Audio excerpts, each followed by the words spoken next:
عارف إيه أخطر جملة ممكن إنسان يقولها؟ هي جملة أنا خلاص خلّصت تعليم. في اللحظة اللي بتقول فيها الجملة دي، أنت فعليًا بدأت تموت مهنيًا وعقليًا. إحنا عايشين في عصر ما بيستناش حد، العلم فيه بيتضاعف كل شهور، والمهارة اللي كانت مخلّياك بريمو السنة اللي فاتت ممكن النهارده تكون ما لهاش لازمة. الوعي الحقيقي هو إنك تدرك إن عقلك عامل زي عضلة، يا إما بتكبّرها بالتعلم، يا إما بتضمر بالركود. النهارده هنفتح ملف التعلم المستمر lifelong learning. هنعرف ليه التعلم مش مرتبط بمدرسة ولا جامعة، وإزاي تحول دماغك لإسفنجة بتمتص الفرص في زمن الذكاء الاصطناعي. ركز معايا لأن النهاردة هنتعلم إزاي نفضل شباب عقليا مهما كان سننا. المشكلة يا ريس إننا اتبرمجنا إن التعليم هو فترة وبتقضيها عشان تاخد شهادة وتعلقها على الحيطة وبترمي كل اللي اتعلمته ورا ظهرك. بس في القرن ال21 الشهادة هي مجرد تذكرة دخول، أما الاستمرار جوه اللعبة فمحتاج تحديث أبديت يومي. الوعي إنك تستمتع بالجهل الإيجابي، يعني تبقى عارف إنك ما تعرفش وعندك الشغف إنك تعرف. النهاردة هنكسر قيود الاكتفاء بالمعلومات القديمة وهنتعلم إزاي نبني نظام تعلم ذاتي بيخليك دايما سابق بخطوة، لأن في العالم ده اللي ما بيتقدمش بيتقادم. ليه في ناس بتبطل تتعلم وناس تانية بتفضل تقرا وتدور لحد ما تموت؟ الموضوع كله في المايند سيت أو عقليتك، تحديدا عقلية النمو الجروث مايند سيت. الشخص اللي عنده العقلية دي بيشوف إن الذكاء والمهارة هم حاجات مرنة ممكن تزيد بالمجهود والتعلم، أما الشخص اللي عنده عقلية ثابتة fixed mindset فبيفتكر إن نصيبه من الذكاء ثابت، فبيخاف يجرب حاجة جديدة عشان ما يبانش فاشل. الوعي هو إنك تنسف فكرة إنك كبرت على التعلم. مخك في ميزة عبقرية وهي إنه يقدر يبني مسارات جديدة طول الوقت وفي أي سن لو أنت قررت ده. أكبر عدو للتعلم هو الإيجو أو غرورك الذاتي. لما بتحس إنك خبير في مجالك بتبطل تسمع وتبطل تدور، وهنا بتبدأ الكارثة. لكن ضروري تسأل نفسك دايما إمتى كانت آخر مرة جربت فيها أكون مبتدئ في حاجة. إنك تكون مبتدئ دي حالة نفسية عظيمة لأنها بتفتح مداركك وبتخليك تشوف حلول المبتدئين ما بيشوفوهاش. في عصرنا ده الأمية مش هي عدم القدرة على القراءة والكتابة، الأمية أصبحت عدم القدرة على التعلم ومحو ما تعلمته وإعادة التعلم مرة تانية. خلّيني أعيدها لك تاني، الأمية هي عدم القدرة على التعلُّم، متّفقين، ومحو ما تعلّمته، إنّك ممكن تستبدل المعلومة اللي عندك، تمسحها وتتعلّم حاجة جديدة.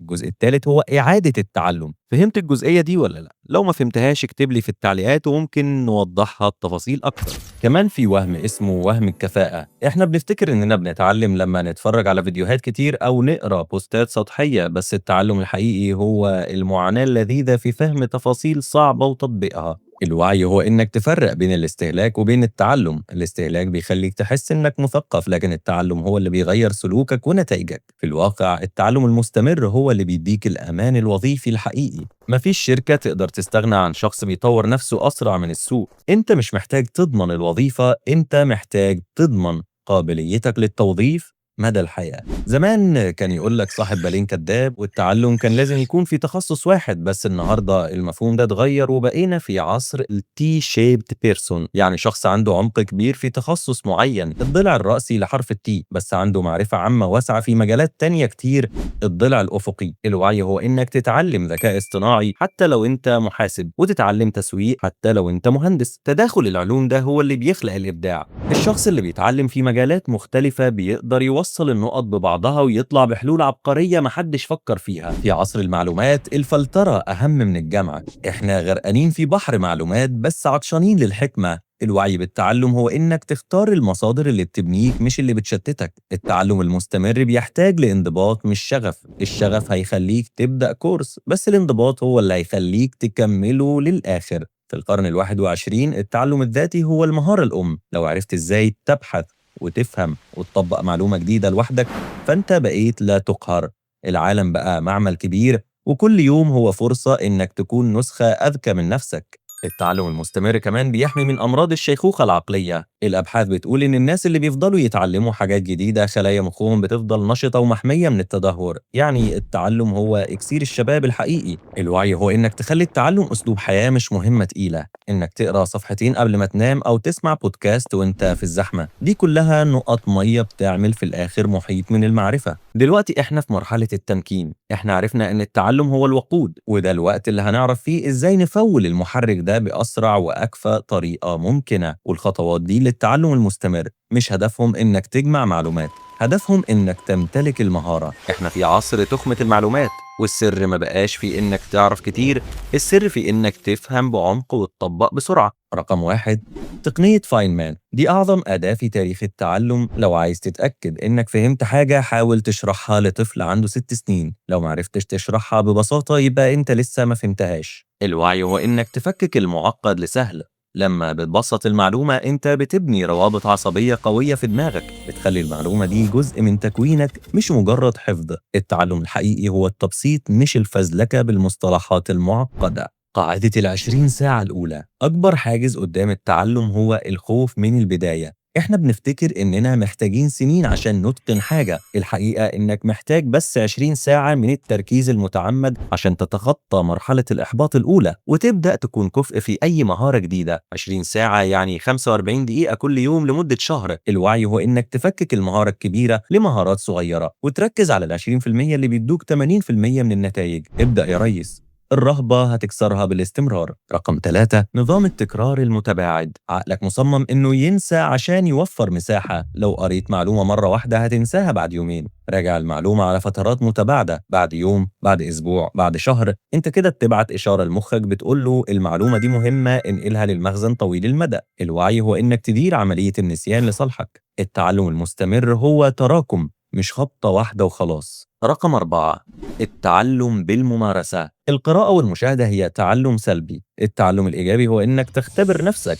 بعد ما تخلص فصل في كتاب اقفله واسأل نفسك أنا استفدت إيه؟ حاول تطبق اللي اتعلمته في مشروع حقيقي فورا. المخ بيتعلم لما يستدعي المعلومة مش لما يستقبلها. الوعي هو إنك تحول دماغك من هارد ديسك بيخزن لبروسيسور بيعالج وبيحل. الممارسة هي اللي بتحول المعلومة لحكمة. رقم 5، بناء بيئة التعلم الذاتي. عقلك بيتأثر باللي حواليه. لو الفيد بتاعك على السوشيال ميديا كله تفاهة هتلاقي عقلك بقى تافه. والوعي هو إنك تهندس بيئتك. تابع ناس أذكى منك، اشترك في نشرات بريدية قيمة، خلي دايما معاك كتاب أو بودكاست جاهز. التعلم لازم يكون سهل الوصول ليه. لما تخلي المادة التعليمية قدام عينيك طول الوقت التعلم بيتحول من مجهود لعادة تلقائية زي التنفس.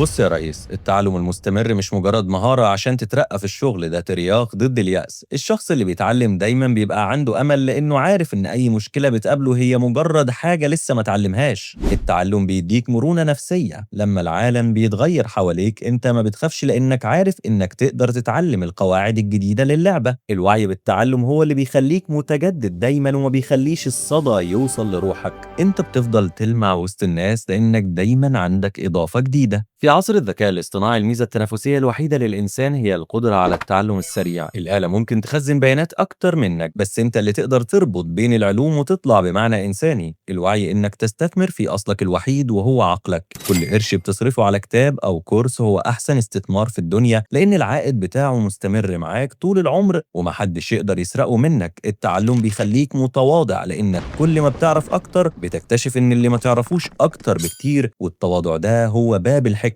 التعلم المستمر كمان هو مفتاح للحرية. لما بتتعلم مهارات مختلفة ما بتكونش رهينة لوظيفة واحدة أو لشخص واحد. أنت بتمتلك أدواتك والقدرة على إنك تبدأ من الصفر في أي مكان. الوعي هو إنك ما تسيبش حد يبرمجك على مزاجه. لما بتتعلم أنت اللي بتبني نظامك القيمي وفهمك للكون. التعلم هو النور اللي بيمحي قيود الجهل والخوف. خليك دايما طالب علم، لأن في اللحظة اللي هتحس فيها إنك بقيت أستاذ أنت فعليا بدأت تتراجع. الجمال كله في الرحلة مش في الوصول. يا ريس، العالم عبارة عن كتاب كبير، والناس اللي ما بيتعلموش ما بيقرأوش منه غير صفحة واحدة. ما تحبسش نفسك في صفحة قديمة، خليك دايما شغوف، خليك دايما فضولي، واعرف إن أذكى استثمار هو أنت. بكرة ملك للي بيجهز له النهاردة بمهارة جديدة وفكرة جديدة. افتح عقلك، طور مهارتك، وعيش بوعي. أنا محمد الريس، العلم هو السلاح الوحيد اللي ما بيصديش. أشوفكم الحلقة الجاية في رحلة جديدة. ما تنسوش اللايك والسبسكرايب.